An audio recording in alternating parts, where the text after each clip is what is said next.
What would you do if you knew you were in the last chapters of your story? C.S. Lewis wrote until the end, and what he left is a map for those aging with faith, fear, and hope. In this video, we will explore C.S. Lewis's deepest and most touching reflections on the end of life, the meaning of death, and eternity. Powerful lessons, especially for those experiencing the maturity of life. Clive Staples Lewis transformed into one of the clearest and most persuasive voices of Christianity in the 20th century, although his path was not straightforward. Born in Ireland in 1898, Lewis was a professor of literature at Oxford and Cambridge, but beyond the academic halls, he won the world with stories that speak to the heart. From the magical landscapes of Narnia to deep theological reflections, Lewis wrote over 30 books that continue to transform lives decades after his death. "I resisted joy," he confessed about his period as an atheist before surrendering to what he called the most concrete fact he knew, the existence of God. "I was dragged kicking, protesting, with my eyes shut. The most reluctant atheist in all England," he wrote in Surprised by Joy. This journey from disbelief to profound faith gave Lewis a unique ability to speak to both the skeptic and the believer. The book of Proverbs tells us that the heart of the wise acquires knowledge, and the ear of the wise seeks knowledge. Proverbs 18:15. Lewis embodied this relentless pursuit and, most impressively, shared each discovery with clarity that crosses generations. Lewis's life was not spared from tragedies. He lost his mother when he was just 9 years old, fought in World War I and saw friends die, and later, in his maturity, experienced the devastating loss of his wife Joy Davidman to cancer, just 3 years after they married.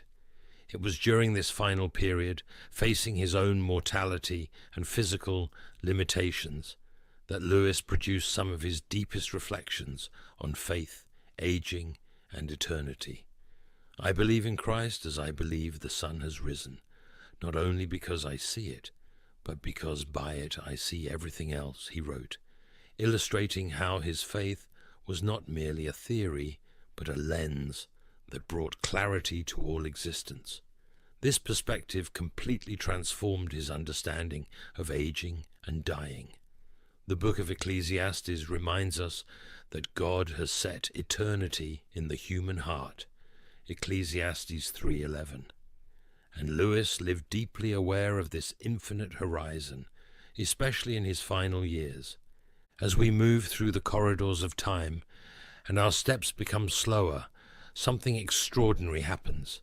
The illusions that distracted us begin to dissipate like mist under the morning sun. Lewis compared this journey of aging to climbing a mountain. Each step, though more tiring, expands the horizon and broadens the perspective. In the Four Loves, he observes, "The pain now is part of the happiness then. That is what it means to be human." This profound observation reveals a truth often forgotten.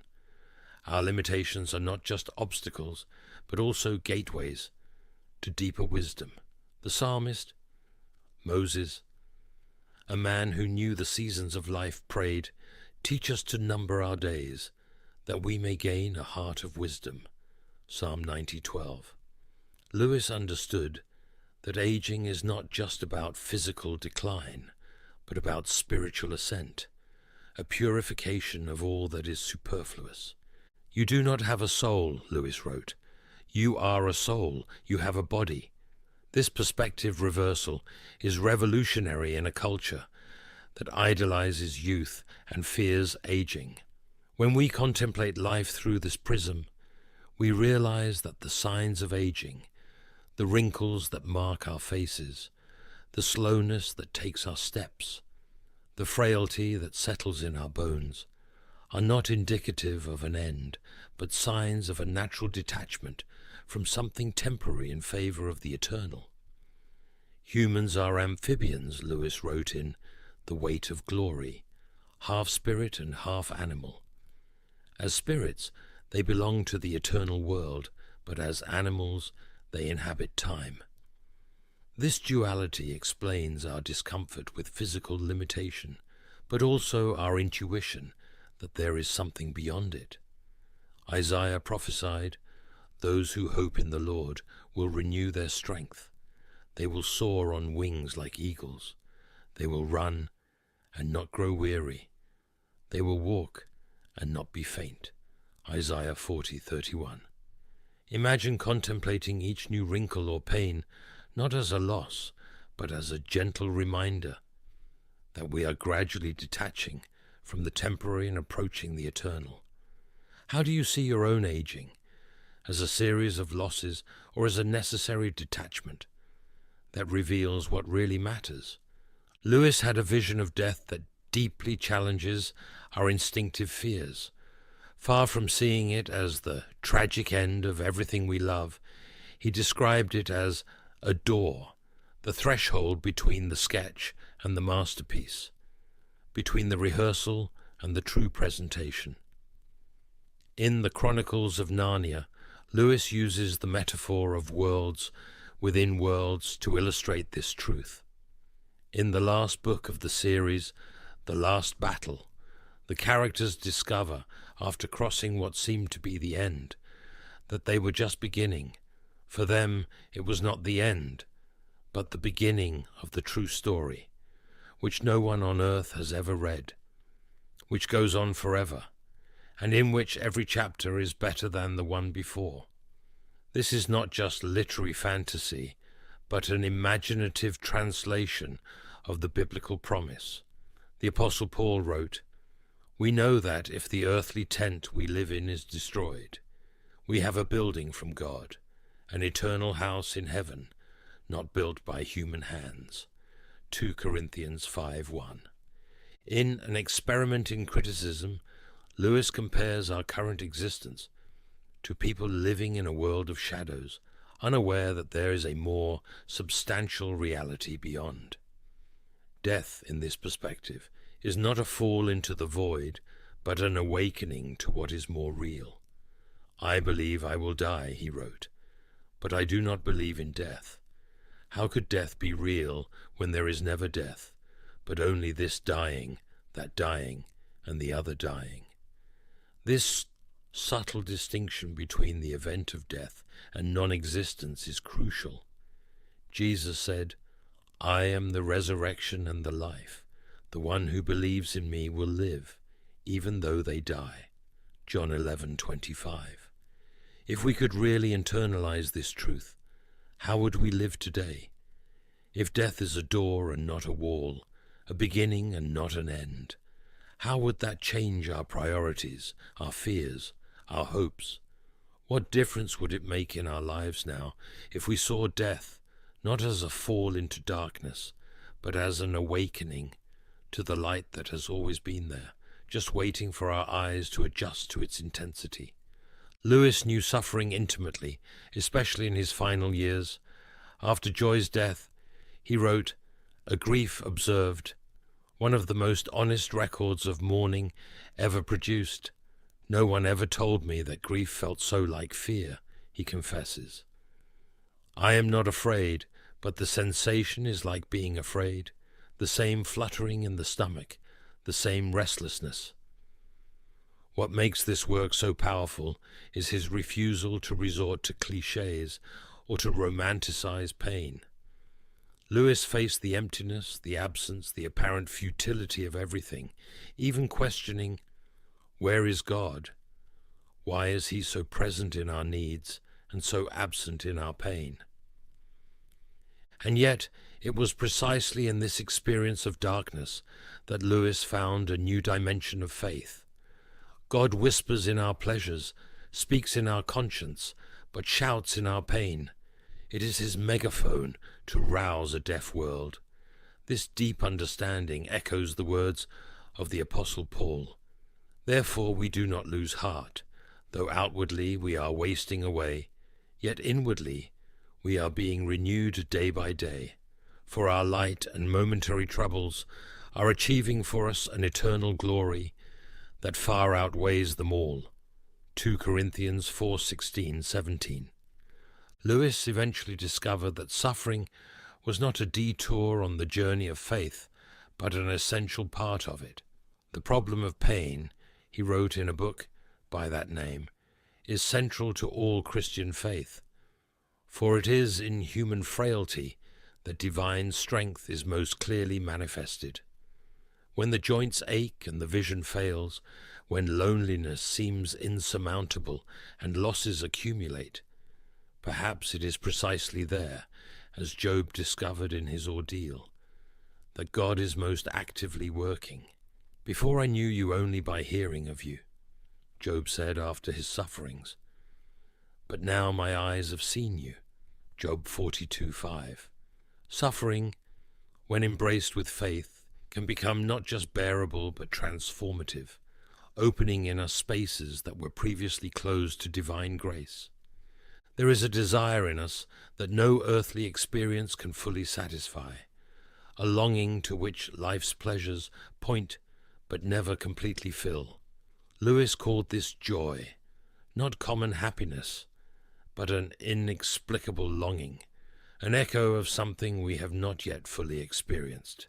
If I find in myself a desire which no experience in this world can satisfy, the most probable explanation is that I was made for another world, he wrote in The Weight of Glory. This deep intuition explains that sensation many have experienced, that even in the fullest moments of life there is something more, something beyond, something we yearn for without being able to name. In Mere Christianity, Lewis develops this idea. The Christian says, creatures were not made to be kept as an end in themselves.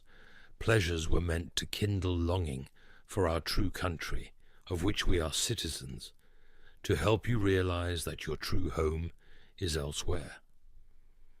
This perspective resonates deeply with the words of Jesus. In my Father's house are many rooms. I am going to prepare a place for you.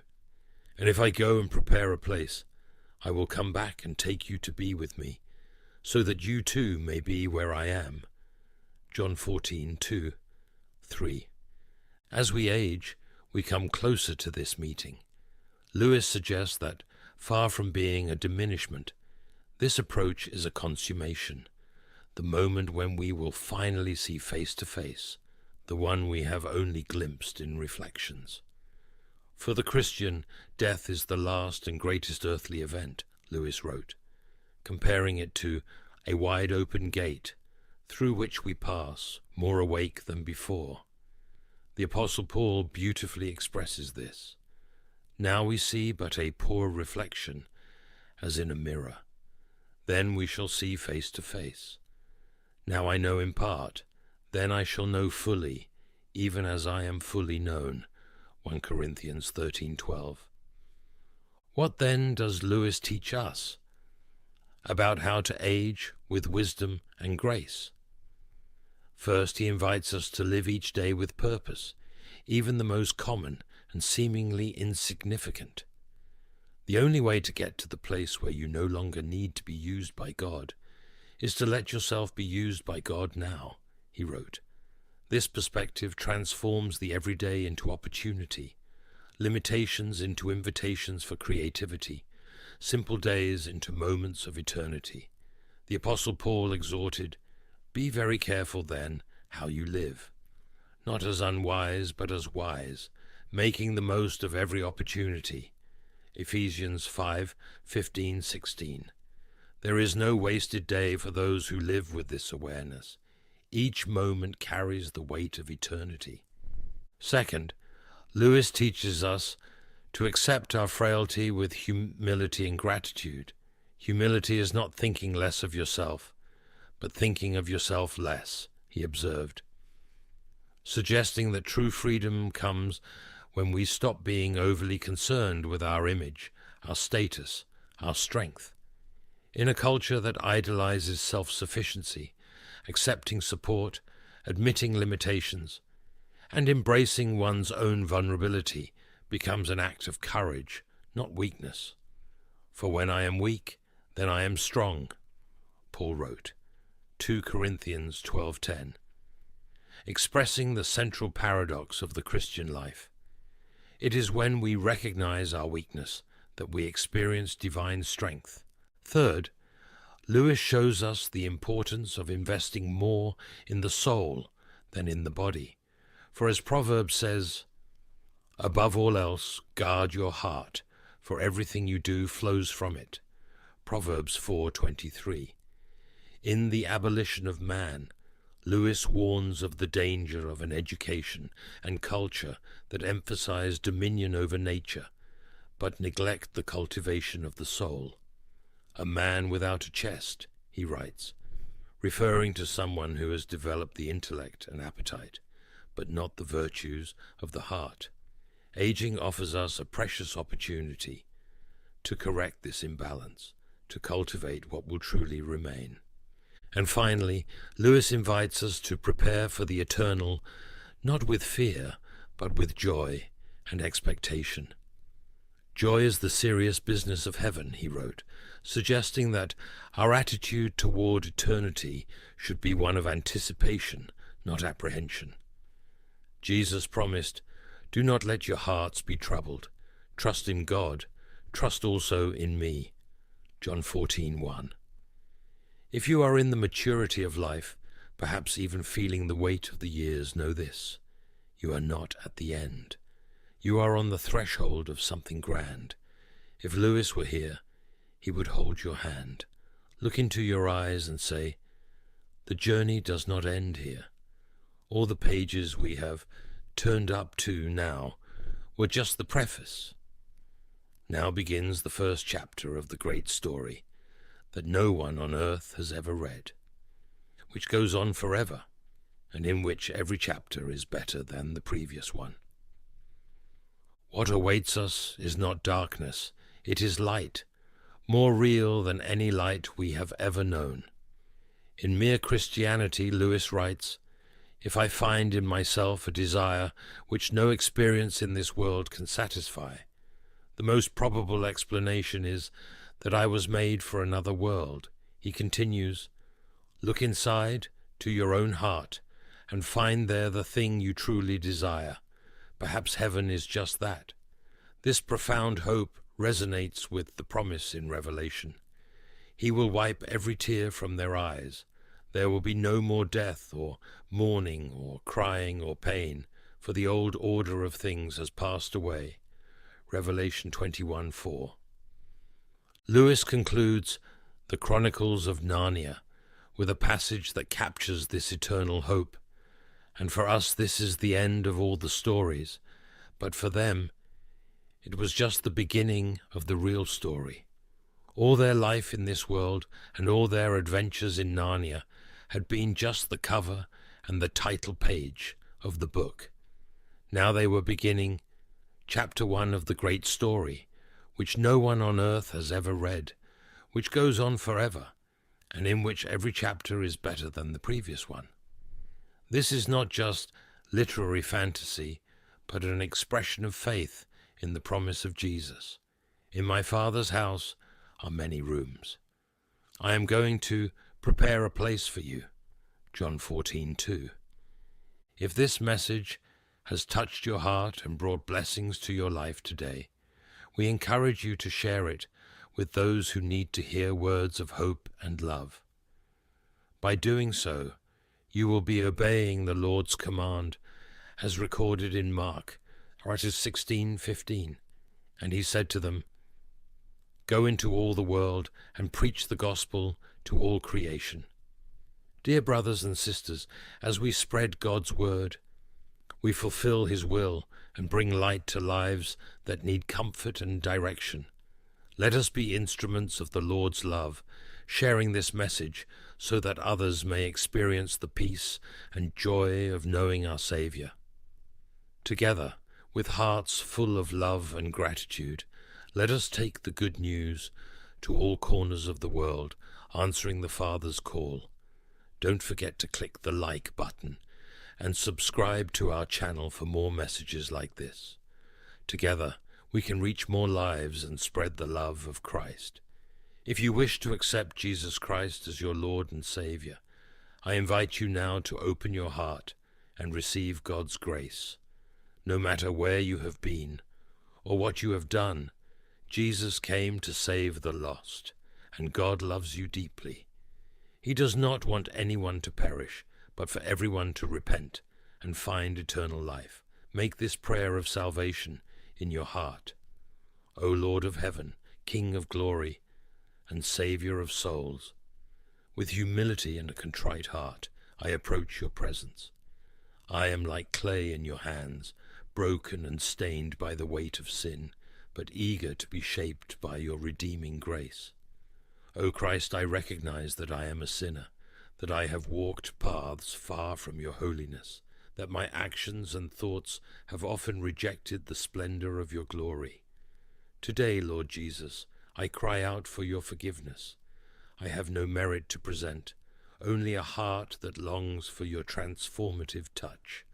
I believe, Lord, that your cross is the bridge between my condemnation and your salvation. I believe that you were pierced for my transgressions, crushed for my iniquities, and that the punishment that brought me peace fell upon you. And with gratitude I confess that by your wounds I am healed. O Lamb of God, I remember your sacrifice, your crown of thorns, your body hanging on the cross, your complete surrender so that I, who was a slave to sin, might be free. And when all seemed lost, your triumphant resurrection declared that the power of death was defeated, that the price was paid, and that, in you, there is eternal hope. Today, Lord, I surrender completely to you. I repent of my sins, of the choices that led me away from your path, and I leave at your feet the burden I have carried for so long. I invite you to enter my heart and transform my life from the inside out. I want to be a new creature, marked not by what I did, but by what you did for me.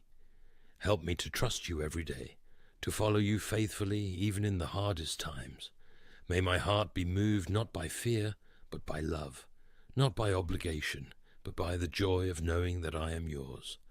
O Holy Spirit, seal this decision in my soul. Renew my mind, sanctify my desires, and guide my steps so that I walk in the light as Christ is the light. Keep me from temptation and strengthen me in the fight against sin. Give me a humble spirit and a heart full of praise, so that my whole life may be a living offering to your glory. Lord Jesus, hear this prayer that springs from a surrendered heart. Thank you for saving me, for calling me by name, and for giving me a new identity in you.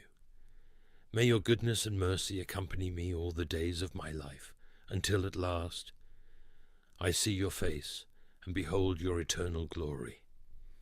I pray all this in the name above all names, Jesus Christ, my Lord and Saviour. Amen.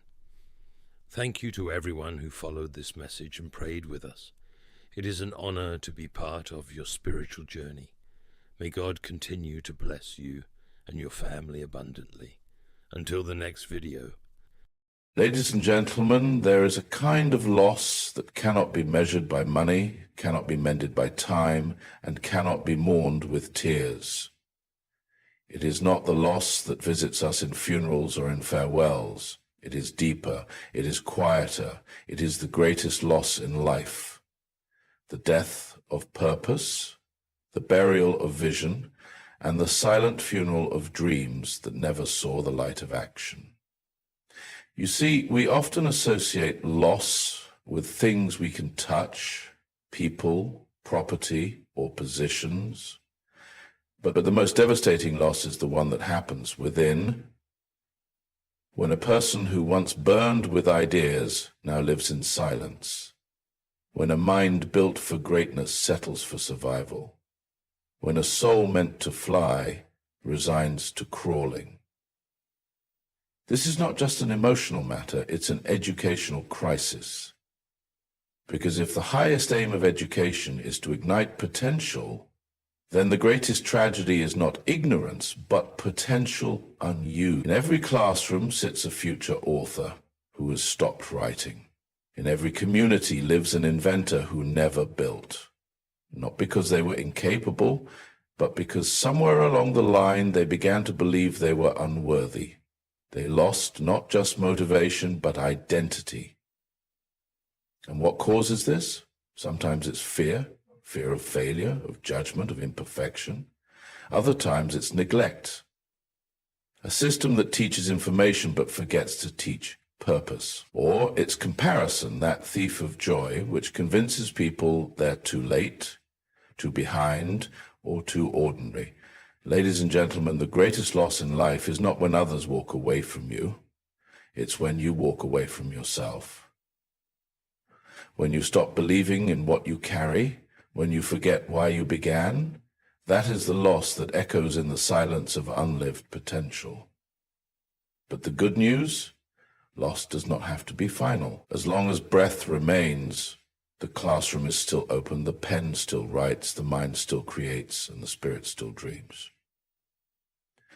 And if we as educators, leaders, and learners can rekindle the flame within even one soul, we have not just prevented loss, we have restored life. Many people believe that the ultimate loss in life is death, but if you examine it closely, you'll realize that death itself is not the most painful or tragic end. It is inevitable and universal. What's far more tragic is the slow, silent decay of purpose, potential, and passion, while a person is still alive. The human body may be breathing, moving, and functioning, but if the soul has stopped dreaming, if the mind has stopped growing, and if the heart has stopped believing, then something more profound than physical death has already occurred. This inner loss begins subtly. A child who once asked bold questions starts holding back. A student full of ideas begins to doubt them. An adult who once envisioned greatness chooses instead to blend into mediocrity. And slowly, unnoticed by the world, the fire inside begins to fade. No sirens go off, no headlines are written, but make no mistake, a significant death has occurred, the death of self-belief, the loss of hope, the fading of vision. Why does this happen? Sometimes it's failure. One setback becomes a defining moment, and rather than using it as a stepping stone, we adopt it as our ceiling.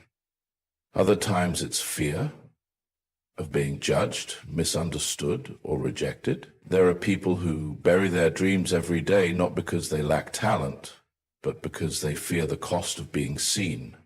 Then there is the weight of society's expectations, which often shape individuals into what's accepted rather than what's authentic. Slowly they become strangers to themselves, and the person they were born to be is replaced by the person they were pressured to become.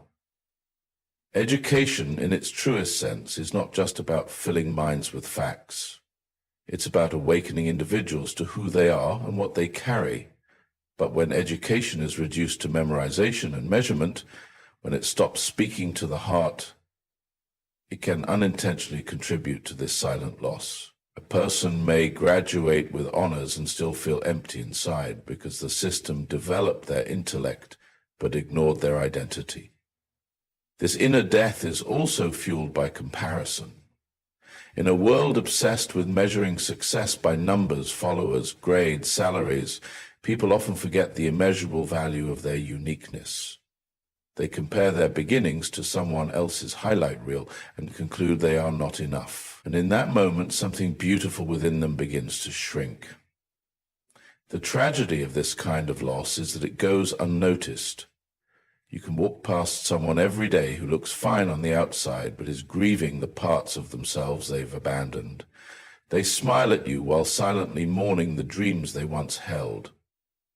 They work hard but feel hollow because their efforts no longer align with their essence. This is the greatest loss in life, not when life ends, but when the will to live meaningfully is buried under doubt, fear, and silence. One of the most sobering truths in life is that potential, once wasted, does not return in the same form. Time, once past, cannot be rewound. Opportunities, once ignored or dismissed, often do not knock twice. And the tragedy of life is not in what we failed to receive, but in what we failed to become. Lost potential is not loud.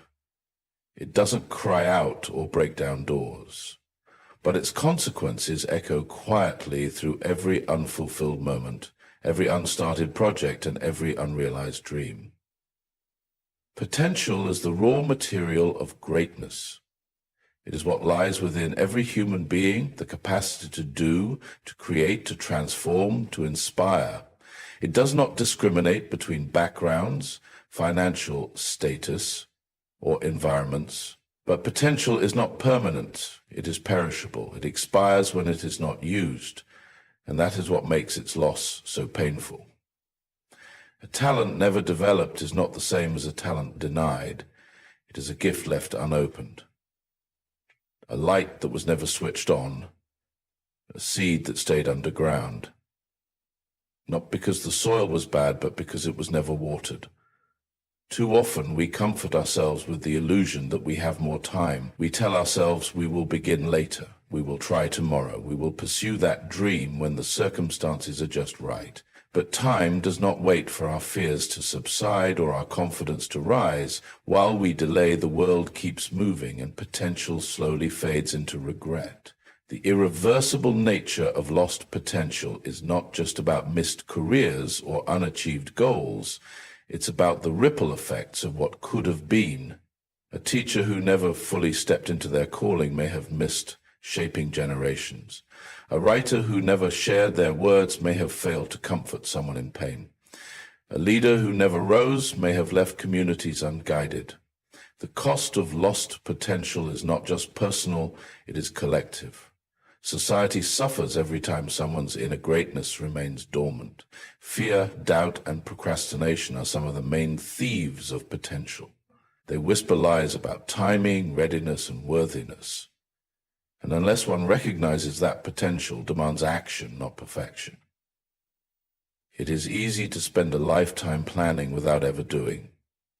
Potential is not realized in theory, it is activated in practice. One step forward, even if uncertain, is worth more than 100 perfect ideas left on paper. The irreversible nature of lost potential should not fill us with despair, but with urgency. The present moment becomes sacred when we understand what is at stake. Every day becomes a decision. Will I leave my potential untapped, or will I invest in it with courage? Will I use what I've been given, or will I let fear convince me that someone else will do it better? What we don't use today, we may never get back tomorrow. And in that truth lies a quiet warning, one that calls us not to be afraid of failure, but to be afraid of never trying at all. Behind most failures in life is not a lack of ability, but a lack of belief. The world is full of people who had the talent, the intelligence, and the resources, but who still did not reach where they were meant to go. Why? Because somewhere along the way, they lost faith in themselves. They forgot who they were. They let doubt drown out their inner voice. And when self-belief dies, identity becomes fragile. Once a person loses sight of their identity, they begin to live reactively instead of intentionally. They start to copy others, chase approval, and shrink their own voice to fit the expectations around them. The loss of identity is not sudden. It happens in stages. It starts when someone begins to internalize the negative words spoken over them. When a child is told repeatedly that they are not good enough, not smart enough, or not capable enough, they begin to wear those labels like a second skin. Over time, the voice of the critic becomes louder than the voice of purpose.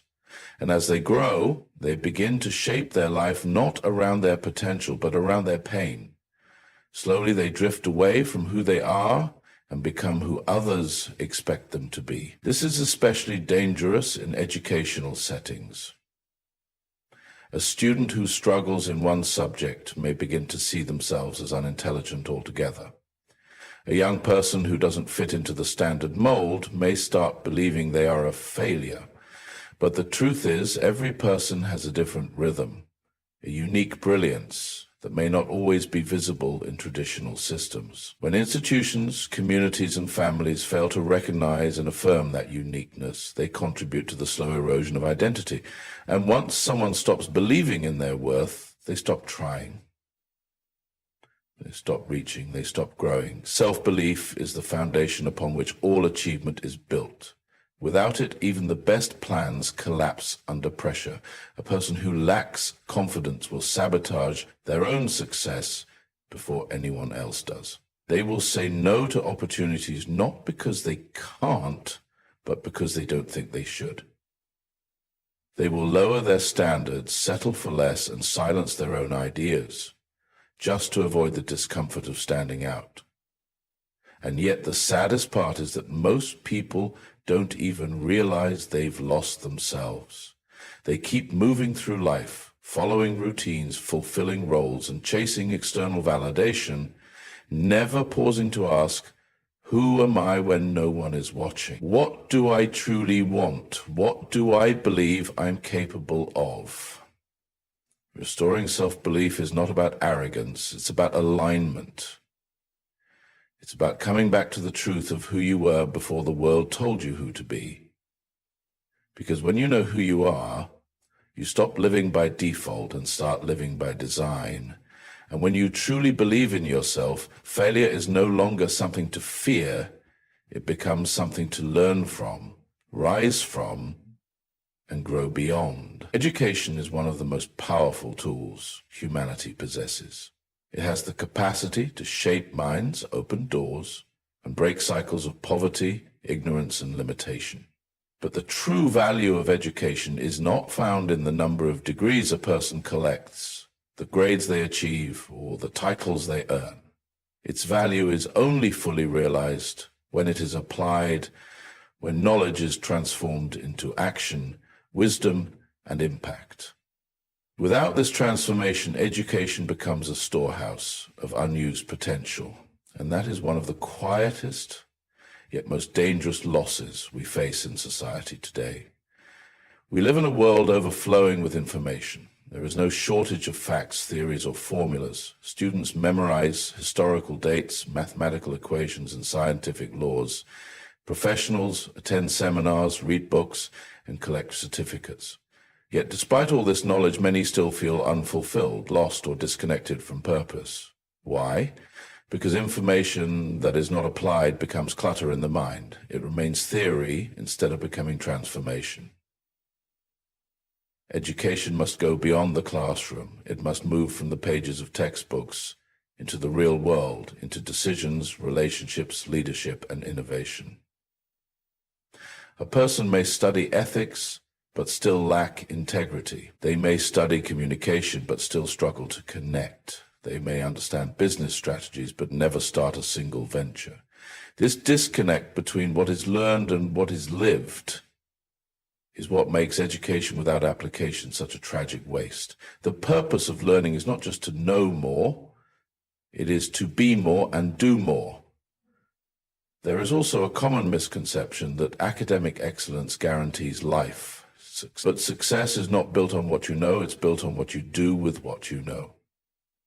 A mind full of knowledge is powerful only if the hands are willing to work, the heart is willing to serve, and the spirit is willing to persevere. Application requires courage.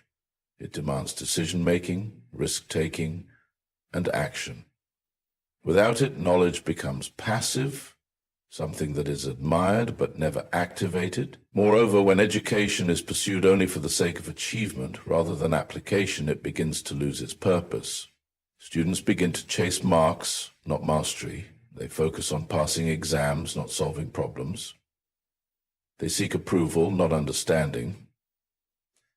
In such a system, creativity is stifled, critical thinking is minimized, and true learning becomes secondary. An educated mind that does not act is like a lamp that is never turned on. It may be beautifully designed, but it provides no light.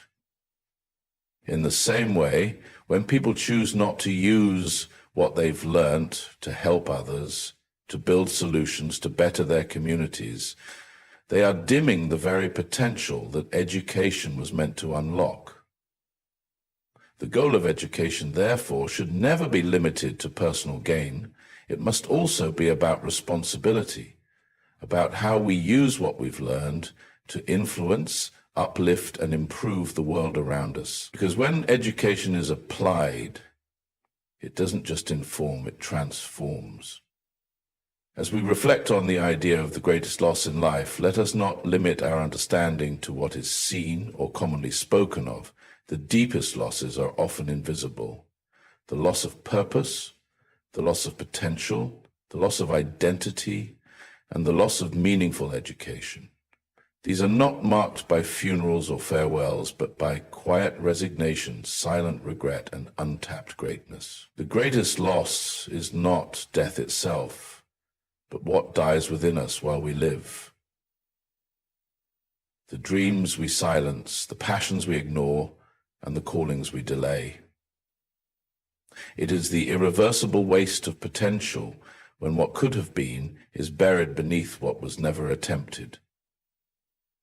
It is the loss of self-belief, the moment we forget who we are and begin to live as smaller versions of ourselves. And it is the failure to apply what we've learned when education becomes theory without transformation and knowledge is never turned into impact.